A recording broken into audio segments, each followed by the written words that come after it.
I will work day in and day out. Wake up and smell the coffee. We want to return to the European Union. Another future's possible, but we've got to fight for it. Order! Hello and welcome to the Debated podcast. As always, I'm your host, Will. In this episode, I'm delighted to be joined by Lucy Hulme, chair of the Votes at 16 campaign and founder of The Future Is Ours. Welcome to the podcast, Lucy. Thank you. It's great to have you on. Now, the first question I'd like to ask you is, in terms of votes at 16, what first made you become interested in this particular reform to the electoral system, and how did you get involved in it initially? I think I've always remembered being that 14-year-old girl who was really interested in politics. I've been a member of the Labour Party since I was 15, and I remember watching it on TV and talking about it with my mum and dad, but not having any access or any way to have a say or have my voice heard. And I think it's become an issue, particularly amongst the younger cohort of people, the younger generation, who are now ever more sort of understanding of the political landscape in this country. We have a great tool in social media and TV and newspapers, which young people have regular access to. And it's allowed this generation to become far more educated in politics. And we know this through surveys that we've done as part of this campaign, which have shown us that young people do have the desire to get involved in politics. They do want to engage in it and they want to have the say. But a lot of young people have really struggled to find that route in, even at grassroots levels, struggling to find things within the local community that they can get involved in. And when they have, they're very, very limited in what they can actually do aside from going out canvassing and things like that. They have no way to really have the voice heard or have a say in anything that goes on within our political system. And for a lot of them, it's led to this major sort of scene of disenfranchisement across the country, where by the time they do reach the age where they're capable to vote, they've got this apathy with regards to our political system because they've sat back and had to watch decision after decision being made on their behalf without anybody sort of listening to their voice or what they really want. And a lot of them then lose the desire to engage. And research has shown the younger that you start voting, the more likely it is to become a habit. And I think for me, it's about not only engaging young people in politics, but giving them an option to have their voice heard. And I think the best way to do that is by expanding the franchise in this country and lowering the voting age to 16. Mm-hmm. And I mean, you talk about disenfranchisement there. How much of a negative impact do you think that feeling of decisions are being taken by people who might not have the same kind of like life experiences, or the life experiences that they have with younger voters are in the distant past, so they might not have the same kind of connection, a feeling that decisions aren't really involving them? How much do you think that disenfranchisement can have an overall negative impact, not just on younger voters, but potentially those who are 18 plus? So if younger voters aren't able to engage with maybe parents or grandparents and say, we're all going to go out and vote together, that those parents and grandparents themselves might not be as encouraged to vote as in the 16-year-old was able to vote with them. Yeah, so we've seen it as a sort of a massive issue. Particularly, we've spent a lot of time looking at disenfranchisement and apathy towards politics. And I think what's important, you have to consider the last few years as well when you look at this question. We've had young people that have been through a global pandemic. They're now seeing themselves and their families living through a cost of living crisis. They've seen massive detrimental issues with regards to their education, our NHS, the mental health system, for example. And these are all issues which are pinnately affecting young people up and down this country, but they have absolutely no say in it other than, for a lot of them, they express their feelings through social media. I've built quite a big presence on Twitter in the last couple of months, and it's become a great tool to sort of connect with some of the young people that we wouldn't ordinarily get to speak to, aside from sort of the people who are already engaged within political groups. And it's concerning to see the issues that they're bringing up, because you can clearly see through the things that they're saying that they have a very detailed awareness and understanding of the core issues that this country are facing, yet they feel this overwhelming apathy at the fact that they can't do anything about it. And it's it's demoralising to them to have to sit back and watch the struggles and be actively involved in the struggles, but have no say in what goes on and no way to change or make any real change in this country without being given access to the votes. And I think we often refer to our political system as being one designed to suit the stale white male.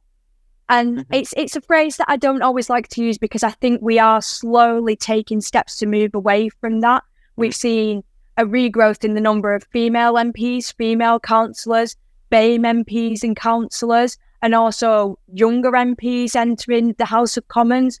But there's still definitely this disconnect between young people and our political system. Yeah, we're making steps in the right direction, but as of right now, I simply do not think we're doing enough to ensure that young people are engaged within our system and have the capability and capacity to speak up and get involved on the issues that are really affecting them in this country today. Absolutely. I mean, what do you say to some who might make the argument that votes at 16 is something that is, aimed at helping parties that are more to the left or the centre left, the progressive end of the political spectrum, and thus it's something more of a tool by certain political parties rather than necessarily about enlarging the franchise and engaging with younger people? Do you think that there's also an argument there that is overlooked, that there will be some, young conservatives and people who are on the political right who would like to vote at 16, but similarly feel disenfranchised because they don't have the ability to? Yeah, 100%. I think this is something that's quite core to our message through the British Youth Council and through my position as chair, is we're very, very open about the fact that we work on a cross-party level. We're not simply aiming our argument at the left and, as some would say, looking for the easy route of saying this is a party that have been quite open, particularly in the last month, about looking at bringing votes at 16 and introducing it within a manifesto should they win the next election. But we do recognise that this has to be something that's dealt with on a cross-party level. And we recognise also that obviously the Conservatives don't necessarily always take the most positive approach to something like this. And there are a number of arguments that float around as to why that might be. But we're very, very dedicated and committed to ensuring that we work on this with all parts of the political spectrum, because you've got your young Labour establishment, but then you've also got your young Conservatives establishment, who are a group of young people who are in a very similar situation to ourselves on the more left of the political scale. And we're really confident that we can work and engage with all sides of the political line. And we're hoping to do this in the next few months. We've got conferences coming up, which give us a great opportunity to sort of put our arguments and our mission out there. But it's about sort of making sure that we engage people from across sort of the political dialect and the political line to ensure that all young people's opinions and voices are listened to, and that we can create the most robust argument as to why votes at 16 is almost becoming a necessity within this country. How much impact do you think it would have on the electoral system, just in terms of not only voter engagement, but also the potential results of an election, whether that be a general election or a local election, if the change was made and votes at 16 became a reality? It's quite difficult, obviously, to anticipate any kind of electoral results and how big of a difference this would make. But obviously, one of the skepticisms of this campaign is, but 18 to 24-year-olds don't necessarily go out and vote anyway. And what we're doing is we're trying to backtrack that argument and say, well, actually, this is what our research has shown. And our research has shown, as I've previously said, that the earlier an individual begins to vote, the more likely it is to become a habit for them and something that they do year upon year and continue to do as they get older. So I think what we would see would be a positive increase in the number of young people going out and voting. And I think we have to recognise that that would be across party lines. I don't think it would necessarily lean towards a switch for either party, because we have to also accept that in the current climate, the way that people vote has changed. People don't always necessarily vote in the same way that their parents have voted, or vote based on the sort of situation, the class, the background, the wealth. things that would usually determine how an individual goes and votes aren't necessarily as structured as they used to be. But I think the main positive that we'd be looking from something like introducing votes at 16 is to see an increase in the number of young people that are going out and voting, creating this healthy habit and relationship within politics by engaging them, getting young people involved, saying, we're here to listen to you, we've granted you this policy and we want to listen to your ideas and your beliefs. And I see it as only a positive thing to allow 16 and 17-year-olds access to our democratic system and our voting system. Absolutely.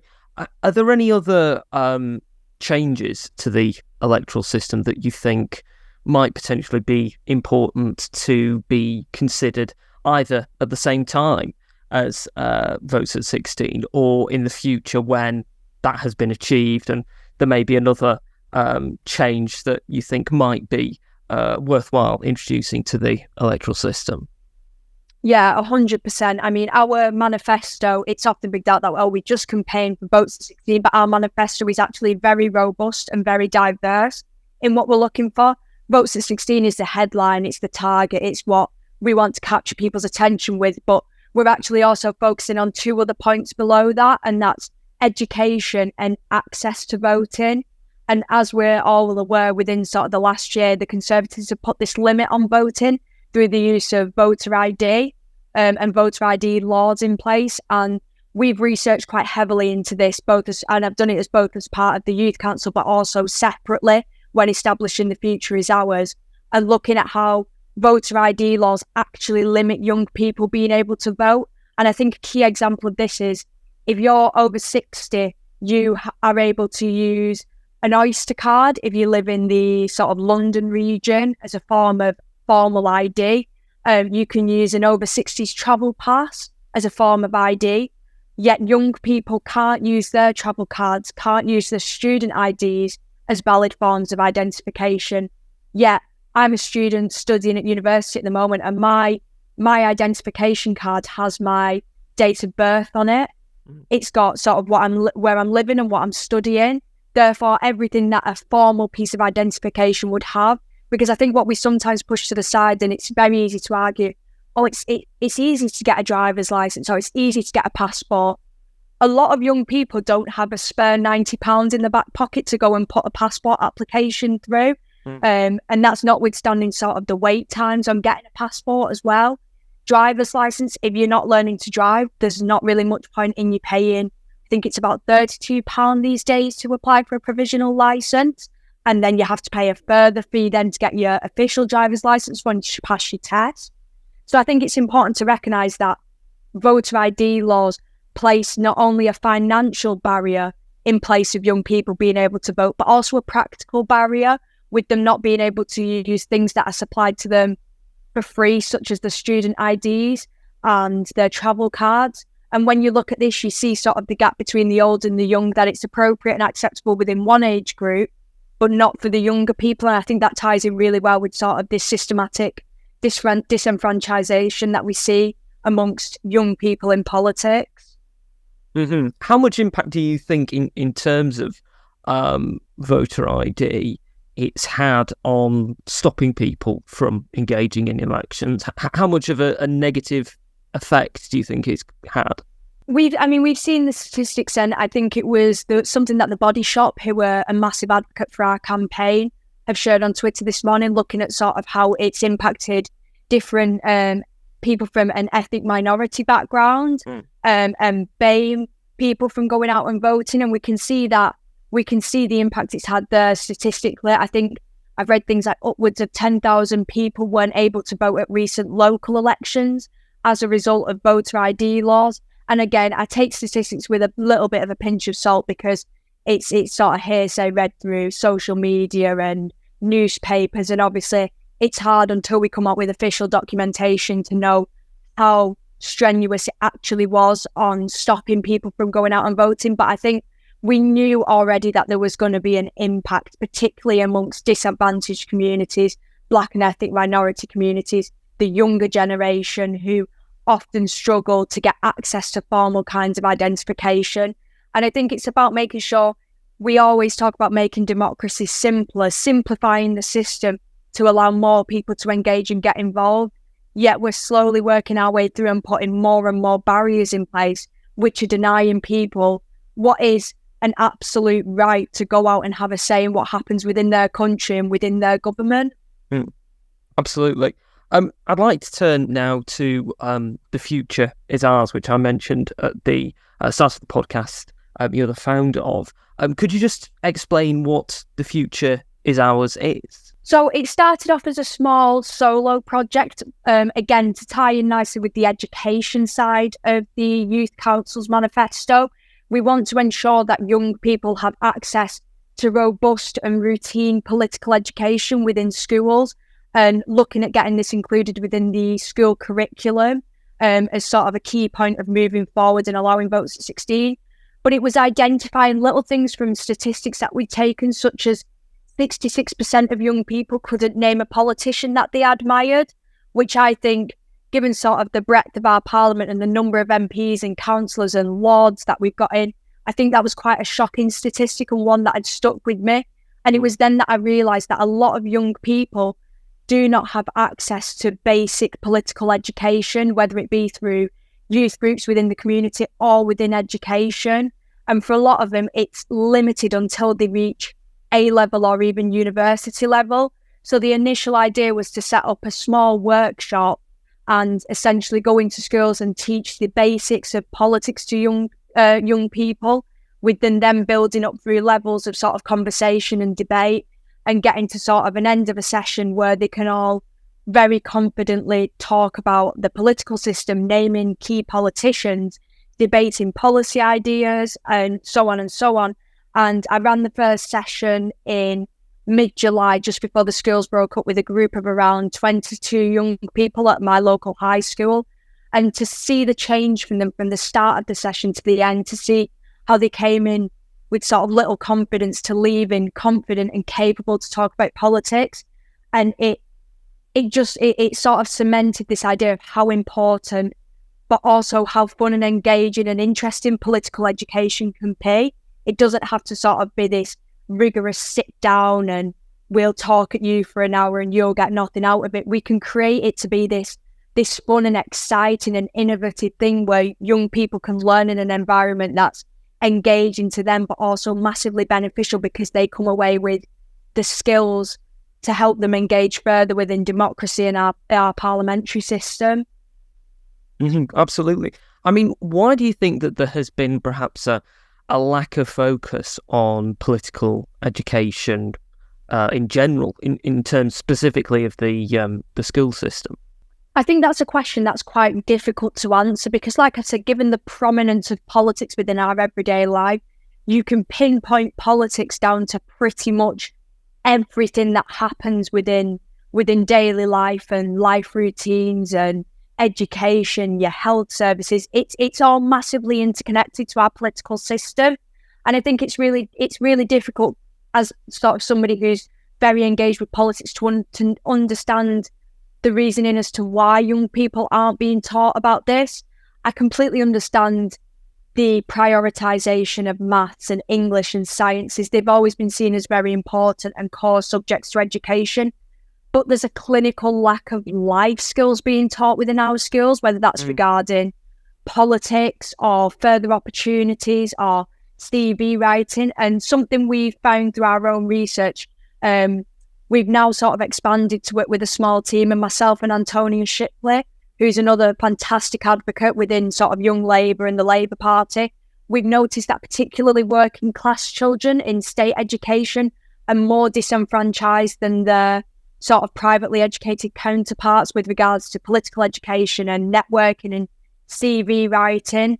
And it's difficult to see that education and your background is still placing barriers upon the growth of young people and their potential outcomes in future, in sort of the future and in the future lives and opportunities. And I think it needs to be something that is more heavily prioritised by the government and schools and our school networks, and particularly looking at sort of a revamp and a refresh of the curriculum to include politics as a core topic that should be discussed and debated and routinely taught in schools. Absolutely. What do you think the students that you were speaking to, what do you think was the most surprising thing to them, having been part of the first initial Future is Ours group?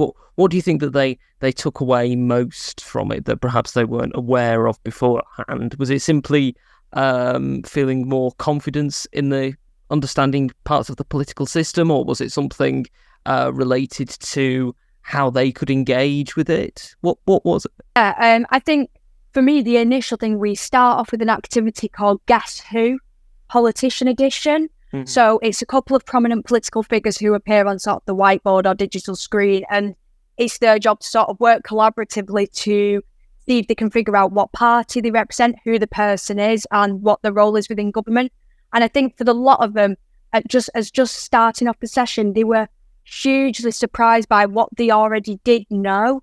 And it reaffirmed to me this idea that young people do know about politics and they do want to learn and engage about it. And it was really nice to see them already coming in initially with little confidence and thinking sort of, oh, who's this and who's that? And I don't know who this is. But then being able to work together as a group of 20 to name all of the individuals on the board. And it was even some that the other teacher who was supervising didn't know either. They managed to get sort of the local MP, Ed Davey, leader of the Lib Dems, Angela Rayner, Rishi Sunak, Boris Johnson, and they managed to systematically work their way around and name all of these politicians. And like I said, it just reaffirmed to me that young people do know about politics. And then we went on further into the session, and it was really great to hear them cohesively discuss politics and talk about it as sort of a group, but then also go on and be able to debate it and say, look, this is why I think you're right in this idea, this is why I think you're wrong. And I think the confidence and the skills that they can gain through just a 2-hour session is absolutely invaluable to beginning this process of engagement and removing the labels of apathy and disenfranchisement and this tagline that young people don't want to learn about politics, because after 2 hours, I could see the engagement was there. I can see that they definitely do want to learn about it. But obviously, we're a very small organisation. There's only so much that we can realistically do to bring political education to the forefront of our country's requirements. And that's why we really need not only the government, but the schools, the networking, the governors' boards to really take a step and say, look, this actually is something that young people care about. They're very hyper aware of the issues that we face in this country, and we really ought to be spurring on the skills that they already have and teaching them about politics further. We're coming towards the end of the podcast, Lucy. Thank you for taking the time to come on and speak to me. But I do have one final question for you. If you were in a room with the leader of the Conservative Party, the Prime Minister, the leader of the opposition, leader of the Labour Party, and leader of the Liberal Democrats, who you've already mentioned, Ed Davey, and you were to give them a pitch as to why they should work together to make votes at 16 happen now, what would you say to them to try and convince them that votes at 16 should happen right now? I think the important thing is to remove the sort of partisan preemptions and sort of existing expectations with regards to the parties, and we need to look at this isn't something that you should be using for political gain or political benefit. You have to look at the up-and-coming generation in this country, the young people who are going to be going in to polling stations, who are going to be getting involved in politics, who are going to be impacted by political decisions every single day of their life, regardless of whether they're involved directly or indirectly. We have to think that politics is a system, as I've mentioned, that directly impacts us all through our healthcare systems, our schools, our businesses, everything, the job networking, the opportunities. Politics is intrinsically inside of all of our lives. And I think we have to look at this isn't for any sort of political gain or benefit. This is for bettering the lives of young people within this country and ensuring that we don't create and even further develop this long-standing system of apathy that young people have towards politics. We should be looking to engage the younger generation, to interest them, to get them involved, to even work with them on the lower levels through grassroots organisations and campaigns to ensure that young people have a voice within this country and a capability to have a say on the most important issues. So yeah, I think the important thing is we need to look at how we can approach this in a non-partisan way and say this isn't about bettering yourself or your party, this is about bettering the lives of the younger generation, young people in this country. Absolutely. Thank you once again for taking the time to speak to me, Lucy.